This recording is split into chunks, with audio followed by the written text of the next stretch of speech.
Silakan duduk dulu ya di bawah sana. Iya, Bu. Oke, silakan duduk dulu di tempat duduknya. Iya, Bu. Oke, ibu yang nyaman, senyaman mungkin sampai terus duduk gitu ya.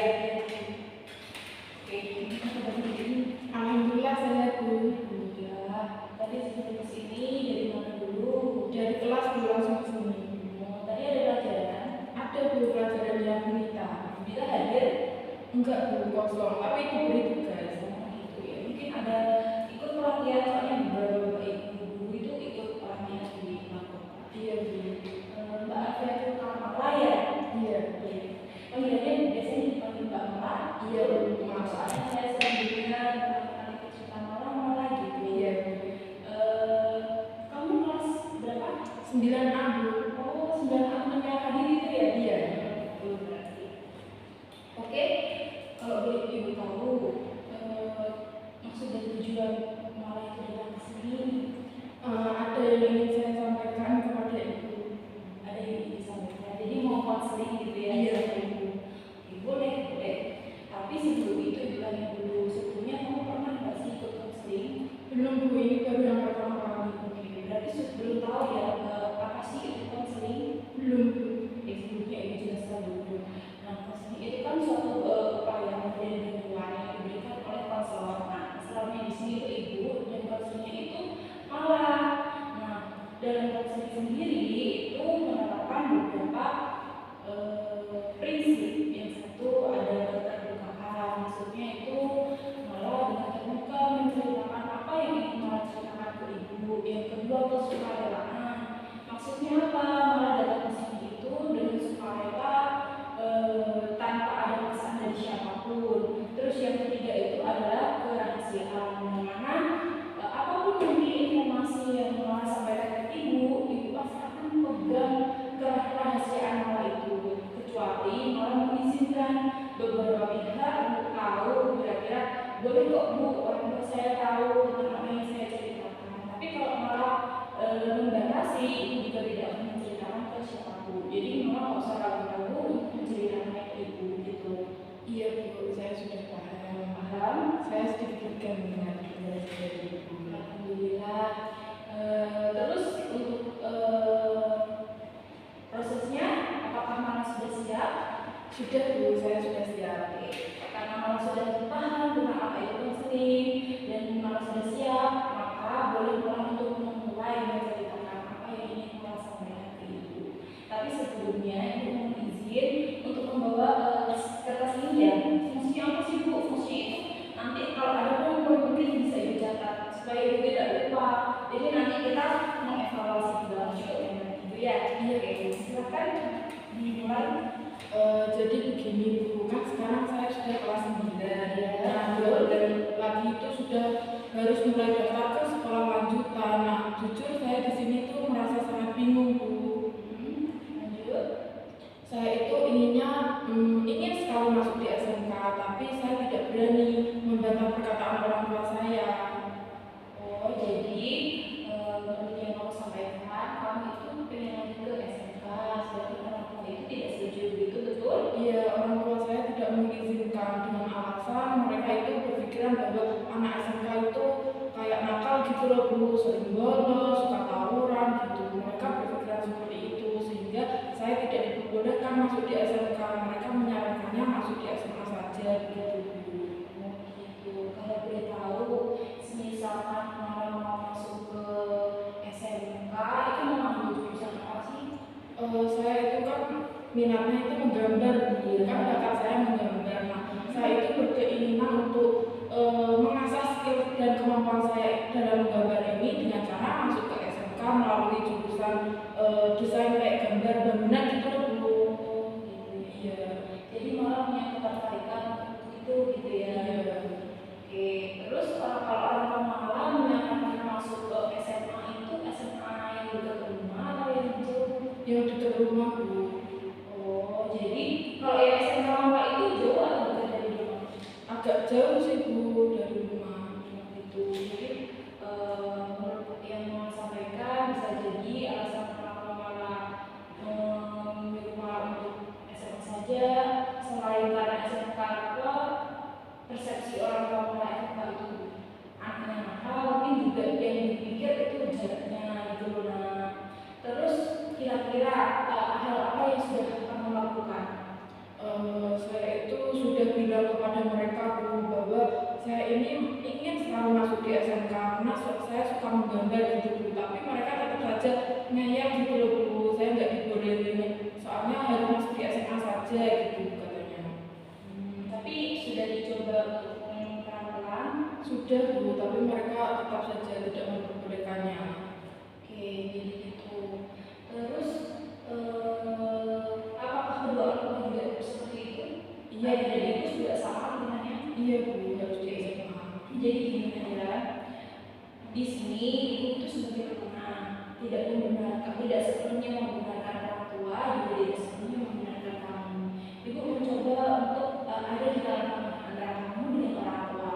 Mungkin dengan orang tua itu ada bedanya, karena pengen anaknya itu di SMA, terus habis itu lanjut ke perguruan tinggi dan sekolah di SMA yang juga dekat dengan rumah gitu. Kalau di SMK yang mungkin memang zaman dulu SMK itu terkenal katanya suka tawuran apa kayak gitu. Tapi seiring berjalannya waktu, menurut ibu SMK sekarang selama sekolahnya itu favorit, pasti siswanya juga keren, lulusannya juga oke, jurusannya juga bagus. Jadi nggak sepenuhnya sih SMK itu salah gitu.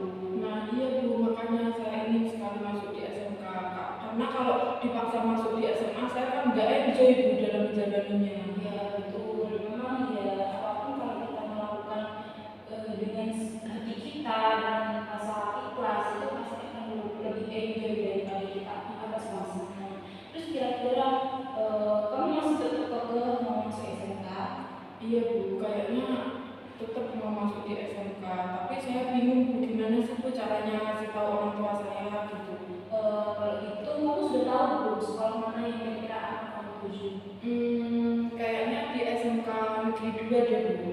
Oh, SMK 2 ya, bagus. Itu juga ada kok jurusannya.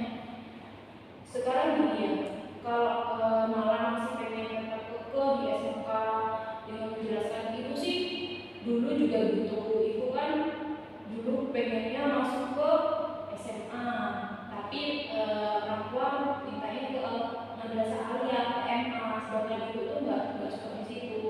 Kalau ibu dulu menjelaskan ya pelan-pelan, dengan cara apa?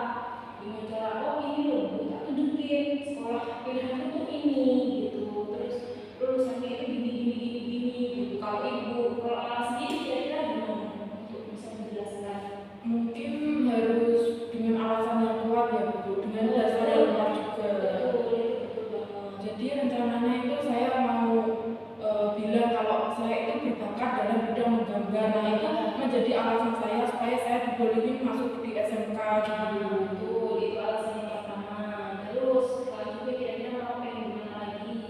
Ya pokoknya saya harus menjelaskan kepada orang tua saya pelan-pelan gimana sih persepsi mereka tentang anak SMK itu saya ingin menghancurkan gitu loh Bu. Kan mereka beranggapan bahwa anak SMK itu kayak nakal-nakal gitu. Jadi saya harus menghancurkan mindset mereka gitu loh Bu. Tidak semua anak SMK itu seperti yang mereka bilang gitu Bu. Betul banget. Jadi dari yang malah saya tadi malah kan punya dasar yang kuat kenapa pilih SMK di jurusan itu ya karena malah punya bakat dan malah punya minat di situ gitu kan ya. Nah, kalau ibu boleh saran lebih alangkah lebih baik begini. Ketika nanti kamu menjelaskan ke orang tua, kamu menjelaskan saya punya bakat dan minatnya itu di sini Bu. Jadi saya harap bapak dan ibu bisa mengerti. Selanjutnya kamu tunjukkan karya-karya kamu. Nah, ketika orang tua itu tahu, oh benar ternyata anakku milih di sini alasannya kayak gitu. Kalau selama ini pernah belum ibu bapak kamu tahu kalau kamu hasil-hasil karya kamu pernah kamu tunjukkan? Belum Bu. Nah, coba untuk hasil karya yang gambar kamu, apalagi kamu pernah belum menggambar tentang bangunan-bangunan gitu sudah banyak ya. Nah, itu coba ditunjukkan ke orang tua. Ini loh Pak, Bu, hasil karya aku selama ini. Kenapa kok aku pengen masuk ke SMK ya? Karena aku pengen mengasah skillku mulai di SMK. Setelah itu malah punya tujuan untuk kuliah lagi nggak?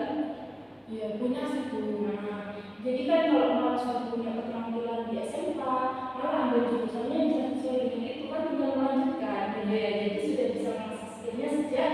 SMK gitu. Itu yang pertama. Terus yang kedua, Mala coba jelaskan latar belakang sekolahnya, profil sekolahnya, profil jurusan, serta keluaran dari sekolah itu. Bu, ini loh sekolah ini tuh masuk ke favorit gitu. Bu, ini loh jurusannya begini, lulusannya begini gitu. Jadi malah harus cari tahu informasi sebanyak-banyaknya tentang sekolahan dan jurusan yang malah tuju. Supaya apa? Itu digunakan untuk menguatkan alasan malah untuk bisa masuk ke sekolah SMK itu gitu. Jadi malah bersedia untuk mencari informasi tentang itu. Iya Bu, saya bersedia. Oke, bagus kalau malah bersedia. Apapun yang kita mau itu kita harus mau berusaha. Jadi kalau kita mau mendapatkan apa yang kita mau dan apa yang kita butuhkan, kita harus mengupayakan itu. Jadi jangan pantang menyerah ya. Terus nanti selain itu mungkin kamu bisa cari-cari lah. Sekarang kan sosmed banyak ya, coba cari-cari teman-teman sosmed. Siapa tahu teman yang malah di sosmed itu ada yang alumni dari jurusan itu di sekolah itu gitu. Jadi bisa tanya-tanya sekaligus bisa dijadikan referensi lah. Oh kakak ini tuh lulus dari sini, kerja di sini, lulus dari sini, kerja di sini, seperti itu. Iya. Sekarang gimana menurut Mala? Mungkin saya akan melakukan yang seperti Ibu bilang, bicara sama orang tua teman-teman kayak gitu, terus mencari informasi terkait sekolah, profil sekolah gitu, dan menjelaskan kepada orang tua saya. Iya betul. Pokoknya yang penting Mala jangan pantang menyerah ya. Harus tetap semangat. Apapun yang dicita-citakan itu harus tetap diusahakan ya. Ya mungkin memang orang tua Mala menginginkan yang terbaik bagi anaknya, tapi kita Mala sendiri kan juga punya pilihan. Yang paling penting pesankan ke Mala, ketika Mala punya pilihan, bertanggung jawablah dengan pilihan itu. Jangan sampai suatu saat nanti kamu mengecewakan orang tua. Ibu yakin apapun yang dibilang Mala sekarang, pasti Mala bisa bertanggung jawabkan. Oke? Jadi tugas kamu tadi ya, yang pertama adalah menjelaskan ke orang tua, terus menunjukkan karya-karya kamu, terus mencari informasi terkait dengan sekolah dan jurusan itu, terus kamu menjelaskan ke orang tua secara pelan-pelan. Ya jangan kok aku ini Bu, itu jangan, oke? Jadi tetap dengan bahasa yang halus, dengan bahasa yang santun, supaya apa hati bapak ibu itu tidak disakiti oleh perkataan kita gitu ya. Iya Bu. Oke, jadi berdasarkan konseling hari ini, Mama sudah bisa merumuskan beberapa langkah yang akan Mala ambil. Nah, di sini Ibu juga akan bantu Mala untuk cari-cari informasi tentang sekolah itu dan jurusan itu. Nanti sekiranya kira-kira Mala masih ada nggak yang mau ngomong ke Ibu? Ada Bu. Untuk pertemuan selanjutnya Iya, ya. rencananya saya mau bilang ke orang tua saya. Nah, setelah saya bilang ke orang tua saya ingin bercerita lagi dengan Ibu, menyampaikan pendapat orang tua saya lagi kepada Ibu. Oh, boleh terus. Dengan senang nanti Ibu akan menerima siapapun yang mau datang ke Ibu. Nah, kira-kira kalau Mala sendiri waktunya Mungkin 1 minggu lagi sih Bu. oke, 1 minggu lagi ya. Itu Ibu kasih waktu untuk Mala bisa menyelesaikan beberapa tugas ini. Ibu harap minggu depan ketika bertemu dengan Ibu, Mala sudah bisa menemukan jawaban atas masalah ini gitu ya. Semoga apa yang Mala inginkan itu menjadi pilihan yang terbaik. Amin. Terus berarti Mala bersedia bertemu dengan Ibu minggu depan? Iya Bu. Oke. Untuk minggu depan itu semisal hari satu mau ketemu Ibu, kamu WA ke Ibu, sudah punya WA-nya kan? Sudah Bu ya. Nanti WA dulu ke Ibu untuk jam dan harinya ditentukan dulu supaya nanti kan Ibu soalnya tugasnya juga banyak, takutnya nanti lagi ada tugas gitu. Ya, sudah bisa dipahami? Sudah Bu, saya sudah paham apa yang seharusnya saya akan lakukan gitu. Kira-kira ada nggak sih perbedaan sebelum kamu datang dan sesudah datang itu rasanya gimana? Tadi sih sebelum datang ini ya saya merasa kayak takut gitu ya Bu, kayak masalah saya kok gini banget, saya bingung gitu. Tapi setelah datang dan mendengar penjelasan dari Ibu, saya sudah merasa plong banget. Oh, saya sudah tahu apa yang akan saya lakukan selanjutnya seperti itu Bu. Alhamdulillah harus seperti itu. Ibu senang dengarnya. Oke, kamu itu hebat banget sudah punya pilihan. Kamu berani datang ke Ibu untuk membicarakan apa yang ingin kamu sampaikan. dan yang paling hebat kamu sudah punya tujuan apa yang akan